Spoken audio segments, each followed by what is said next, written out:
Hey guys, you're in a nutshell with me, Ina. Ikaw ba ay naloko ng isang consultant? Okay, I'm talking about authorized ha. Alam niyo naman ang katotohanan kahit may lisensya. Minsan talagang ano rin, hindi sila gumagawa ng tama. Okay? Mhm. Some of them submit fake documents or give bad advice, talagang negligent, yung mga ganyan. Tapos dahil sa kanilang pinagagawa, nawalan na kayo ng status o ano man, na-refuse.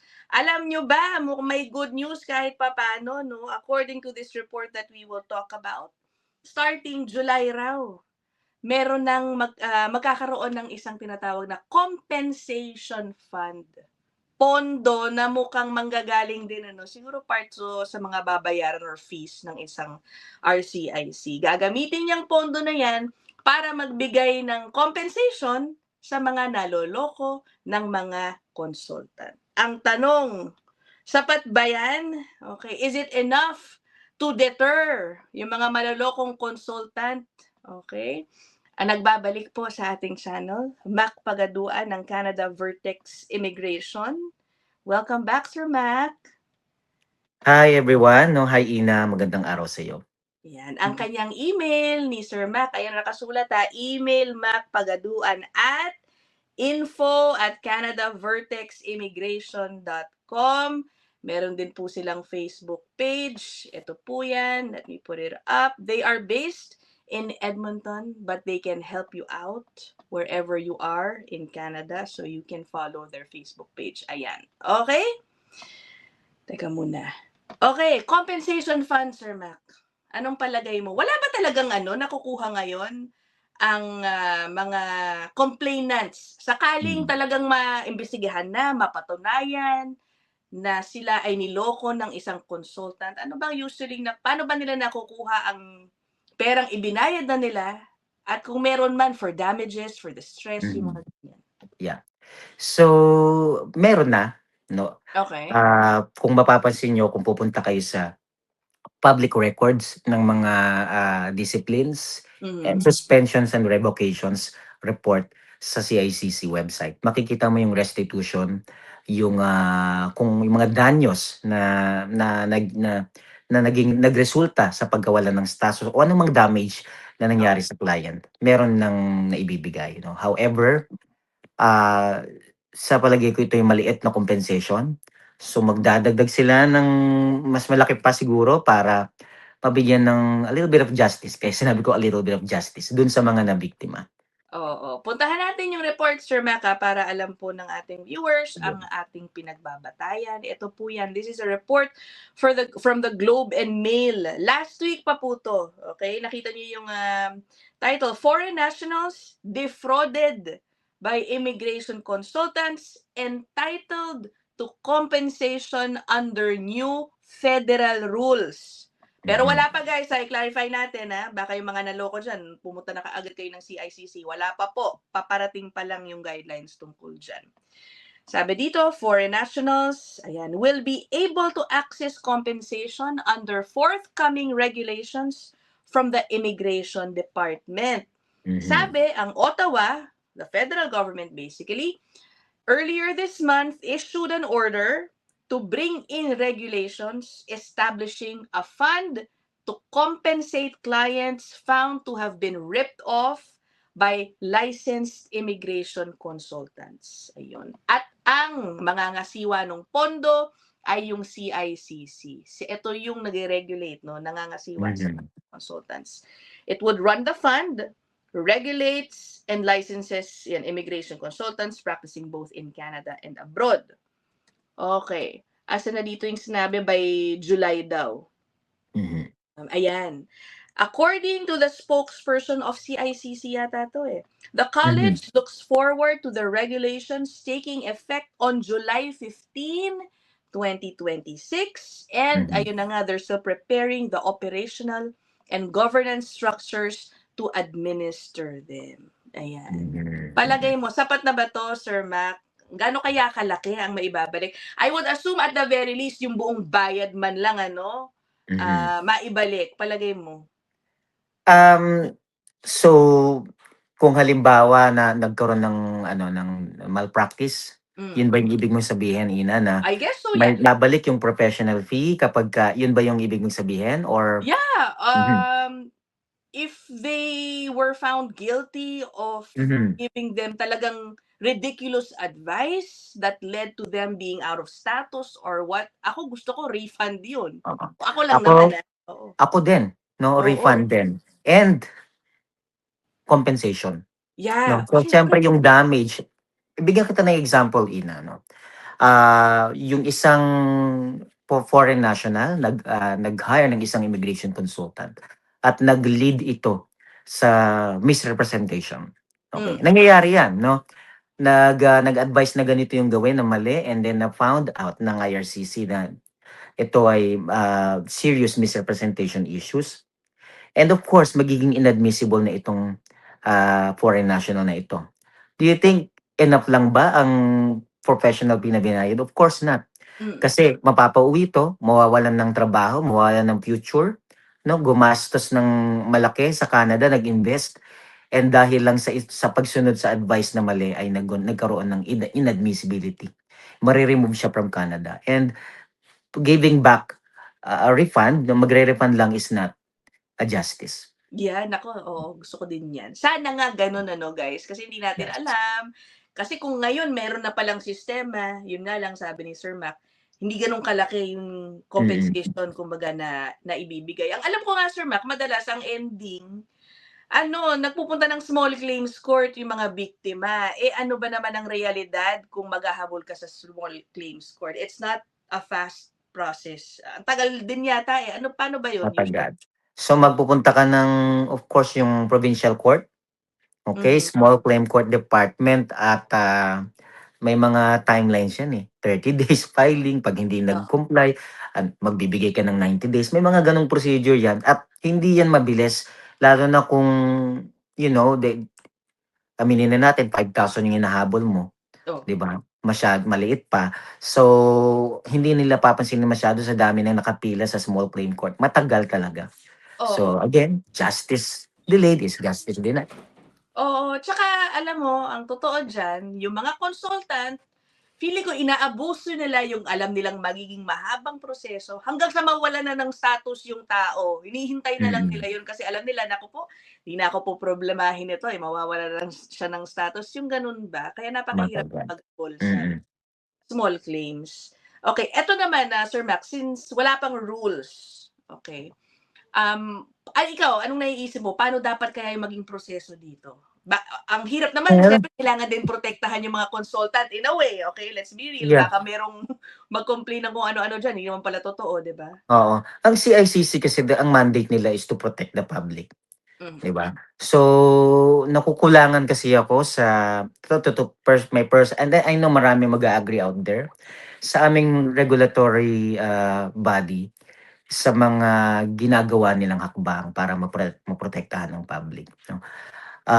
The problem is hindi lang naman sa environment ng immigration consultants, mas may malaking problema din sa mga unregulated.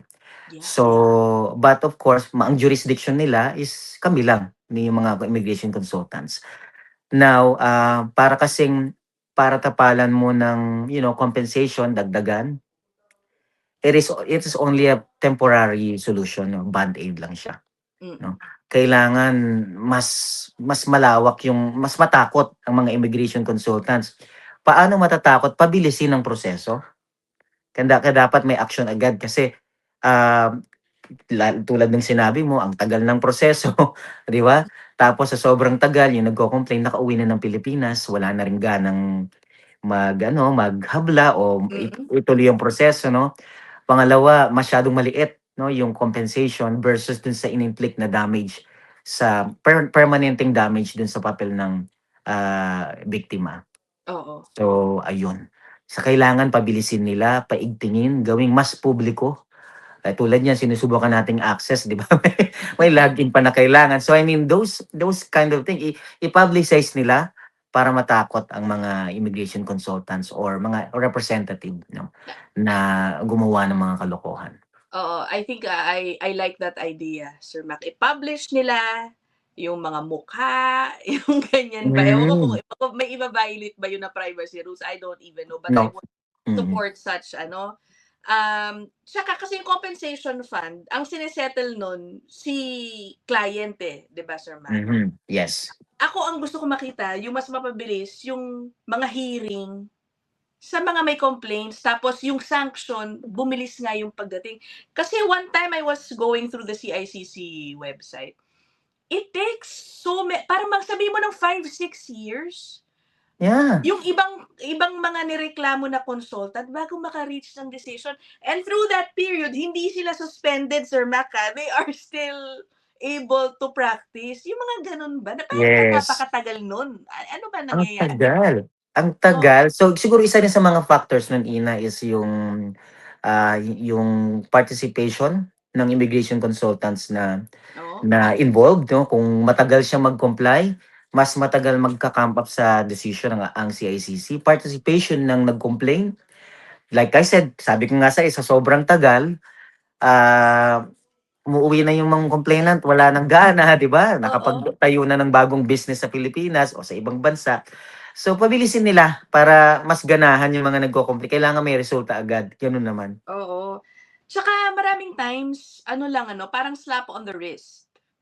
Suspension or bibigyan lang ng fine and then balik na naman sila sa kanilang gawain. Yeah, What do oo. you think of that? Okay lang ba yun?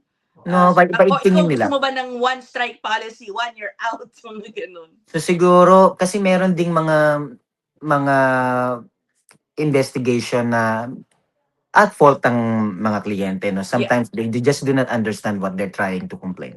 So, Oo. siguro mas paigtingin nila, tama ka dun 'no, yung kung may pattern, kung may pattern na, Yeah. isa, dalawa 'no, iba-iba ang mga violations, mas pataasin yung penalty 'no. Oo. Kung it's about, for example, yung mas malala yung naging resulta sa kapabayaan nila sa nangyari sa complainant, sa Mhm. revocation talaga. Kailangan may pangil.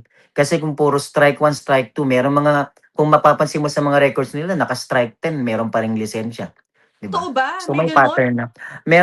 Kasi Oh merong my alam God. mo yung sinet kasi nila yung mga violations into category, 'no? Kung mild, medium, o extreme, may mga gano'n kasing violations. So, I mean, kung paulit-ulit may pattern, 'wag nang bigyan ng license kasi darating at darating din sa punto na uulitin niya yung mistake niya, yung not mistake but violations, 'no? Correct. Anong palagay mo? I think, somebody told me 'no, si Sir Mac kasi isa din sa mga specialty niya kumbaga ay tulungan yung mga vulnerable, workers. Many Mm. times, it's, common na yung mga vulnerable workers din napupunta rin sa kanilang sitwasyon. Minsan because they were also maybe given bad immigration advice. Palagay mo, Sir Mac, maraming Pilipinong makikinabang dito sa compensation fund at dun sa gusto pa nating makita na pagpabilis ng mga hearing sa mga kinirereklamong consultant. Yeah. Sige, sige. Palagay mo maraming mga Pilipinong agad pipila dito para sa compensation fund na ito, considering na lang yung experience mo sa mga lumalapit sa'yo? Sa totoo lang, Ina, 'no, so, Band-Aid lang talaga ito 'no, yung Oo. parang temporary, pero makakatulong 'no. And tama ka, marami ang makikinabang kasi lalo na ngayon, Ina, ang daming mga changes, naging limited ang mga options ng mga kababayan natin at ng ibang mga Mm, lahi 'no. And so vulnerable din sila, mhm. mabilis silang maniwala 'no, dahil nga wala kang options, naguguluhan ka sa mga proseso at mga policies. Kadalasan gusto nila marinig yung maganda rather Oo, than totoo, 'di ba? So kapag kami nagpayo sa kanila ng maganda, kinakagat nila and nagiging abuse siya. It will turn into an abuse, 'no? Mawawalan sila ng status or anything like that, 'no? Makakatulong 'to, 'no? At oo, the same time, maganda rin sa lalo na kapag, wala na talagang income, 'no? Again, it's compensation. But gusto kong tingnan pa rin talaga yung bigger picture. Kailangan mas maigting yung proseso ng pagbibigay ng disiplina. Ito yung talagang makaka-resolve sa long term. Long oo. term solution ito, eh. Yeah. Actually, gusto ko rin yung nabanggit mo kanina, Sir Mac. I just don't know how it could happen. Yung going after unauthorized practitioners. Kasi hindi nga naman sila registered sa CICC. Ito mga unauthorized na ito, naku, ang dami sa mga Pilipino, di ba? Mga nakikilala nila sa Facebook, kung sino-sino, nandito sa Canada, may kakilala akong amo, pumunta ka dito. Ako bahala. Yung mga ganun-ganun ba? Paano, is there a way to go after them? Anong ina-advise mo pag may lumalapit sa'yo? Tapos yung tumulong sa kanila at binayaran nila, eh walang lisensya. Tapos literal, gino-ghost pa sila na wala na lang, naglaho na parang bula. Kaya nga ghost consultant, naging term na yung Oo, ghost yun. consultant, no? Ang lagi kong pinapayos, I tried to help my client, no? Hanggang sa makakaya ko. Pinapayuhan ko sila na they can report it to the RCMP or, Edmonton Police, kung taga Edmonton ka, provincial authority, para magkaroon lang at least ng report. The problem is, kapag mababa ang halaga, ang sasabihin lang ng mga ng kapulisan ay file it sa small claim. Pero at least ma-file mo siya as sa fraud department, no, ng kapulisan. So una 'yon. Pangalawa, apply na kahit yung small claim court is a long process. Makakatulong pa rin 'to para magkaroon na rin ng record talaga yung gumawa ng kasalanan. Then jurisdiction kasi ang problema din, no, yung CICC wala silang jurisdiction sa mga unlicensed consultant. What they do though, pwede kayong mag-report din sa CICC. They contact Facebook or Meta para tanggalin tong, yes, nangyayari yun, tanggalin. They report it to, kasi meron ding obligasyon ng Facebook, kahit social media yan, to, hindi mahirap ma-control, no? Pero pagka may nag-complain, lalo na kung malaking body, CICC, right? They take it seriously. May mga pagkakataon na nawawala yun, nati-take down yung Facebook page or website ng mga manloloko. So, I mean, makakatulong. Alam natin na libo-libo sila sa buong mundo. But kung mawawalang isa, dalawa, tatlo, 10, no? Collectively, malaki din yung impact nito. Correct. Okay, well, aabangan din natin itong magiging guidelines for this compensation fund. Ang sabi nga by July 15, 2026. We'll see kung sapat din ba yung magiging compensation na ibibigay under this. Opo. Abangan natin yan, Ina. I'm interested. Thank you so much again, Sir Mac, for this episode. Maraming salamat. Ang kanyang email po yung gumagapang dyan sa baba if you wanna get in touch with Canada Vertex Immigration. For now, we'll end this here. I'll see you guys in the next one. Thank you, Sir Mac. Bye! You're welcome, Ina. Looking forward to the next episode Yan, natin. gusto ko yan, ha? Sige, bye!